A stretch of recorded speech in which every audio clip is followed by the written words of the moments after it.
Hello everyone, welcome to EPG Pathshala. This is Deepika Arora Madan before you, Assistant Professor, SD College, Panipat. In this module, we are going to explain group dynamics. By the end of this module, students will be able to understand the meaning of group dynamics, know the importance of group dynamics, know the various elements of group dynamics. Now let us discuss them in detail. A group refers to two or more individuals who join together on the basis of their common interests, habits, beliefs, etc. to work for the accomplishment of some common goal. The word dynamics is derived from a Greek word, the meaning of which is force. Hence, we can say that the group dynamics means the study of forces operating within the group for the social interaction. In this connection, two studies of Elton Mayo and his associate and of Levin are important. It is found out that an individual has different behaviors as an individual and as a group member. As a group member, he develops the attitude of completion of targets of the group and his efforts are directed for the achievement of those goals. Group dynamics deal with this internal nature of the groups, how they are formed, for what purpose they are formed, what processes they adopt to function collectively, and how a particular group affects the functioning of other groups in an organization. The dictionary meaning of dynamics is the forces or properties which stimulate growth, development or change or progress within the system or process. This meaning clearly expresses that the members of the group undergo and develop various changes, generally positive, which helps them to grow and make progress through their active participation in the achievement of the group's objectives.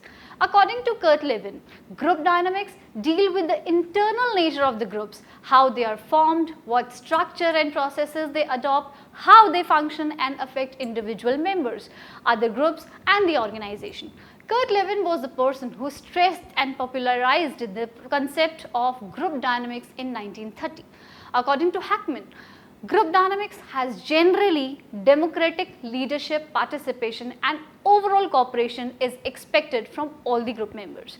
According to Katzen, Batch and Smith, group dynamics gives emphasis on what different techniques should be adopted to make groups more useful to its members and to the organization. It recommends techniques like role playing, brainstorming, group therapy, sensitivity training, team building and transactional analysis. According to Davis Newstorm's 1985 or La Monica, group dynamics involve the study and analysis of how people interact and communicate with each other in face-to-face small groups. The study of group dynamics provides a vehicle to analyze group communications with the intent of rendering the group more effective. So we can say that it is necessary for the successful completion of any task that the group members should be provided with the right type of climate of support and cooperation, which is most important. Now, let us discuss the importance of group dynamics. First, we have improved production. Being in the group gives satisfaction to the group members and their interaction develops problem-solving attitudes, which is helpful in solving various problems of production, resulting in higher level of production. Then we have open feedback. Members, when interact with each other, such interactions sometimes give rise to various queries which are solved collectively and group takes final decision collectively. An acceptable suggestion is opted and others are modified as per members' feedback. Third, we have uniformity in behavior. Group norms is an element of group dynamics which ensures uniformity of behavior. Group norms are the rules of the group which are to be followed by every member of the group and they can therefore act under such boundaries of accepted norms which ensure uniformity in their decisions. Then we have increase in morale. As the group members are provided with the right environment of mutual give and take, they take collective decisions. Every member of the group is heard before taking any final decision, which boosts his morale as he feels himself important for the group. Then we have directed efforts. A group with a good leader can influence the thinking of its members. Good leadership improves their participation and the efforts are directed towards the accomplishment of goals. Then we have synergy. Group dynamics includes the concept of synergy, which means that the thinking of the group members develop in a positive manner.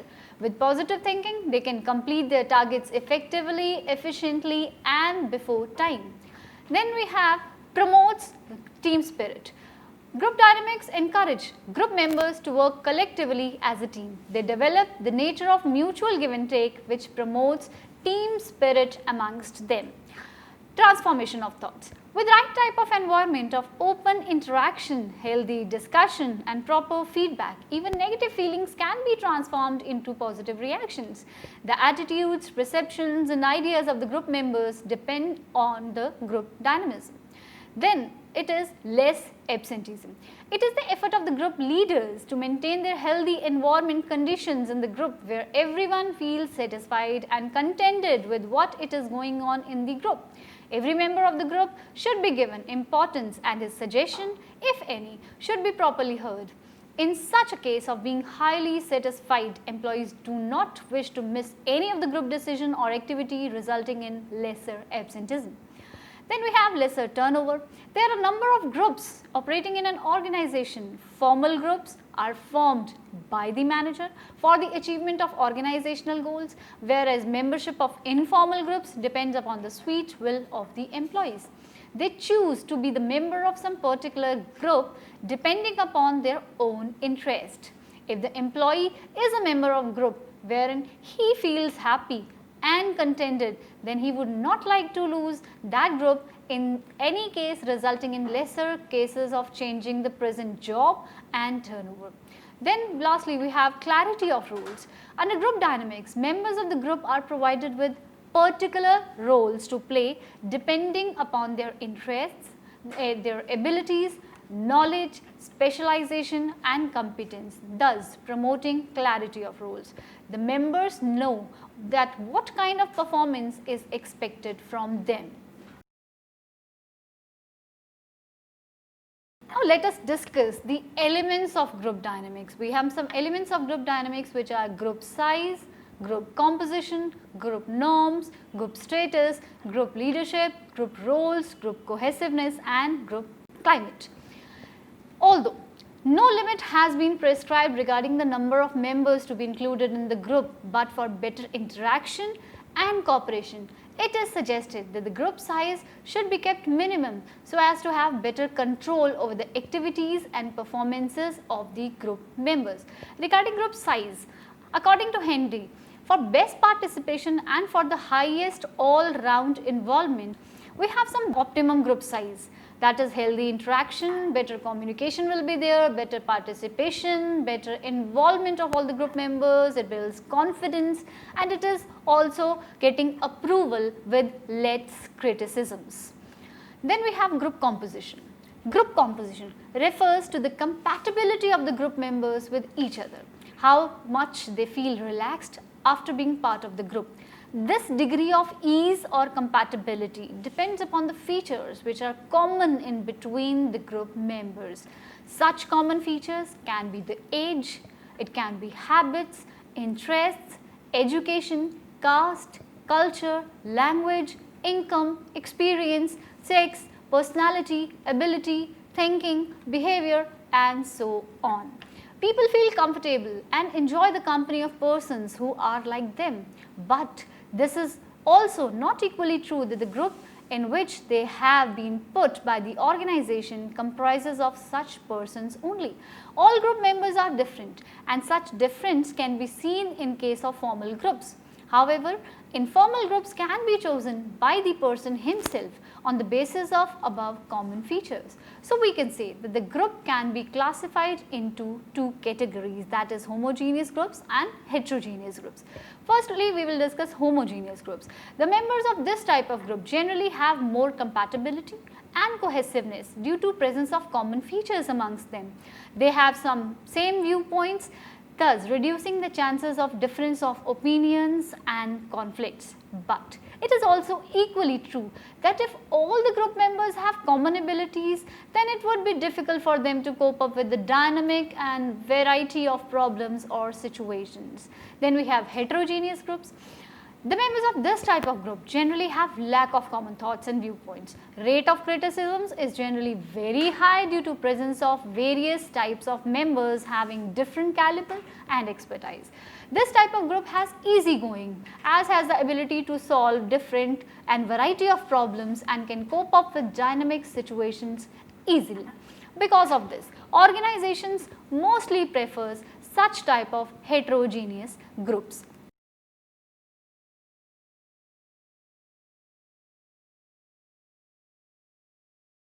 Group norms are the rules which are made for the group members. For the successful running of the activities of the group, such norms are important.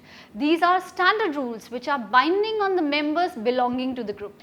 They are the guiding principles influencing their behavior. For example, the manager of a company orders his employees to not to smoke while working on the machine. It is a norm and they have to follow such norm. Another example of norm is when a teacher orders the students to arrive to the school at a particular time only. Norms express the idea of their working. According to Hackman, norms apply only to the behavior and to private thoughts and feelings of the group members. Now let us discuss the features of group norms. Group norms are meant for providing guidance to its group members. Group norms may be oral or written. Compliance of group norms is compulsory for all group members.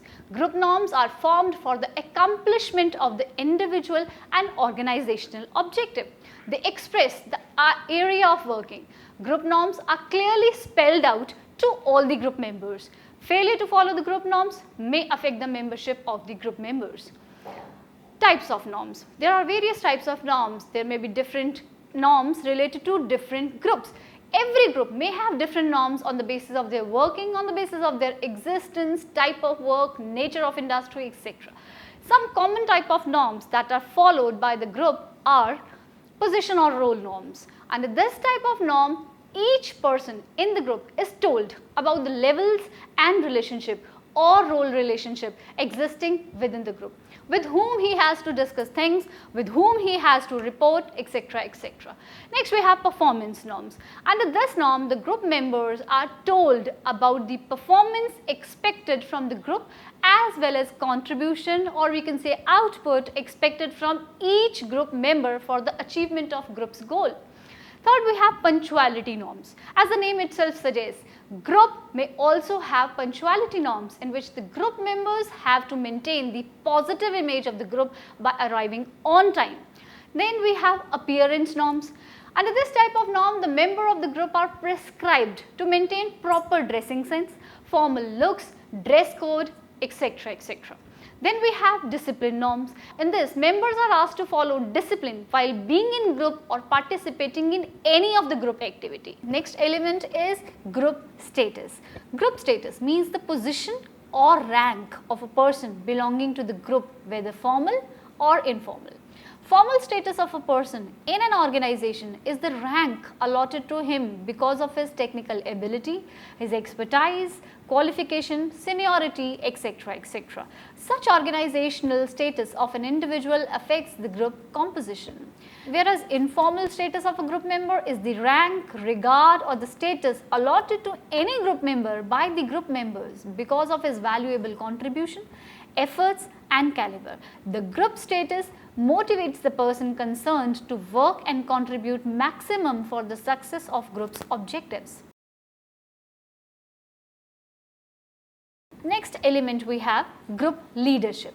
A leader is one who has followers. Everyone is not perfect in all aspects. Some people are in the group may be having higher intelligence levels, rationality, balancing, experience, ability, caliber, boldness, personality, knowledge, and so on. Such group members deserve to guide the group as a leader. A group has a lot of work to do. A number of targets are required to be achieved and lots of activities are to be done for the achievement of goals of the group. A leader provides us valuable and special guidance and takes the group towards successful completion of its objectives. It is the duty of the group leader to ensure that the task allotted to the group should be achieved effectively. Sometimes leaderless groups can also exist and operate, but only in special circumstances. A leader is almost essential for the group, whether it is official, whether he is officially appointed or appointed with the consent of the group members. The leadership style adopted by the leader affects the way the group operates. If a leader is respected, this will increase group cohesiveness. Then the next element we have is group role. Group role means the specific positions in the group. It does not apply to all the members of the group like that of norms which are to be followed by everyone belonging to the group. It suggests the expected behavior of a particular group member. Members are allotted a specific role to perform within the group, which may vary on the basis of their abilities to carry out such roles. It is important to note here that the roles may be express or implied. In a formal organizational setup, the roles played by an individual are well defined and clearly expressed. Authority and responsibility relationships are there. But in case of informal setups, most of the roles played by the individual are expressed through his behavior. They are not assigned, but they are implied. There are many roles that group members play. However, the common type of roles that group members play, we have a list of them. We have initiator. He is the person who initiates action or discussion and to whom others imitate later. We can also name him as the task leader. Supporter. He is the person who supports the initiator for initiating things and proves that the task leader is doing proper and excellent work. Then we have motivator. He motivates group members to act and perform collectively for accomplishment of goals. Then we have opinion, or we can say suggestion giver. He gives his opinion or suggestion on the topic of the discussion. Then evaluator. He is the one who evaluates and finds out the possibility of applicability of any decision or work. Then we have a critic. Some members in the group also do critical analysis or criticize what others say. This is basically a negative feeling and should not be promoted, but sometimes such critical evaluations may also provide some better ideas and moderations. Then we have observer. Being a mere observer doesn't work. A person who does not express his opinion but merely observes to what others discuss or do is generally not liked by the group. It is important to note here that sometimes being an observer is also good but not always. Then we have supervisor. He is the one who supervises that the efforts of the group members should go in the right direction. Any distraction is corrected whenever such situation arises. Then we have encourager, or we can say motivator. He is the one who motivates and encourages the group members to contribute wholeheartedly to achieve the group goals. Then we have communicator. His role is to communicate the internal and external communication to the members which affect the group. So these were the common types of roles that the group members play, but the group members may have more than these roles to play. Now next element is group cohesiveness. Group cohesiveness is the measure of degree of attachment amongst the group members and the satisfaction for being the part or member of that particular group. It involves the willingness of its members who completely agree with the group decisions and believe them to be true in every sense. This is the kind of faith they develop on the group decisions. It defines the degree of closeness that the members feel in the group. It depends upon the motivational factors like cooperation, adjustments, behavior of group members, etc. that bind them to be in the group. There are some factors that affect group cohesiveness, which are group size and composition. Size and composition of the group also affects group cohesiveness to a great extent. Larger will be the group size, less chances of individual interaction will be there, which means lesser group cohesion. So it is suggested that the group size should be minimum so as to ensure regular face-to-face interaction, which helps to promote group cohesiveness. Then we have leadership. It is the leader who binds the members of the groups to behave in a particular way. It is the duty to promote group cohesiveness and solve the problems and grievances, if any, emerge as between the members. A successful leader with his best decisions and problem solving attitude can promote group cohesiveness. Then we have interaction. Cohesiveness depends upon how frequently the group members get opportunities to interact with each other. Greater the interaction, higher will be the chances of development of positive attitudes and feelings towards each other, and higher will be the group cohesiveness and vice versa. Then we have common interests. The presence of common interests between group members also affect group cohesiveness. Higher will be the common characteristics or homogeneity of interests, habits, valuations, suggestions or opinions. Greater will be the group cohesiveness and vice versa. Then we have clarity of roles. If the members of the group clearly and specifically know about their roles in the group and what is expected from them, then it will end up the conflicting attitudes, and understanding each other's roles and importance will promote group cohesiveness. Then attraction towards group. Some groups existing in an organization are more popular and attractive than others. The members of that attractive group feels proud to be the part of the group, which increases their loyalty and dedication towards the group and promotes group cohesiveness. Then we have support and cooperation. The climate of support and cooperation will provide a feeling of relaxation and happiness to the group members. They can do anything for the group in such a situation, which promotes group cohesiveness. Then acceptable norms. If the group has norms, it would be acceptable to all the members of the group. If there are no such norms, it can harm the interest of any of the member, then it affects group cohesiveness. Then settlement of differences, or we can say disputes. The thing that promotes group cohesiveness is the trust of its members on each other.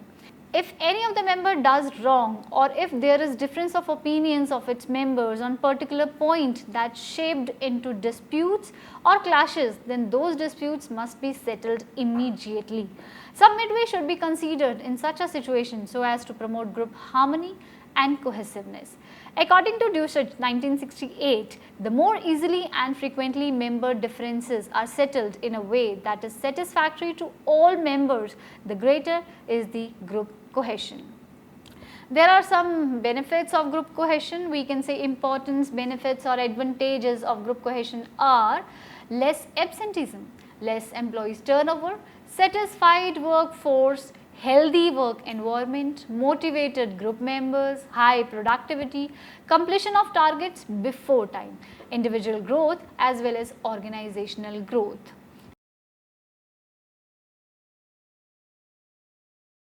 Now let us understand the relationship between group cohesiveness, group norms and productivity. There seems a relationship between group cohesiveness, group norms and productivity. It is an accepted fact that group cohesiveness and productivity are directly associated. Higher will be the group cohesiveness, more will be the understanding between group members, which results in better completion of tasks or higher production. On the other hand, another important element affecting productivity is group norms. It is believed that higher productivity and cohesiveness are possible only when group members follow group norms properly. It is also true that group norms may be favorable or unfavorable. Depending on it, production will also fluctuate. So, we can say that productivity depends upon group cohesiveness and group norms. Group climate. It refers to the atmospherics that are created in the group. The group climate can be positive or it may be negative also. The positive environment promotes zeal, enthusiasm and energy in the group members, and they feel charged and get ready to face any sort of difficulty and complete their tasks as early and efficiently as they can, no matter how difficult the task it is. Now we should skip on to the conclusion. Here we have studied how important it is to understand the concept of group dynamics. So an organizational manager is expected to have detailed knowledge about the group dynamics, which helps him to have better idea and understanding of the group and its behavior. Understanding group dynamics helps him to take better decisions regarding the group related matters. Thank you.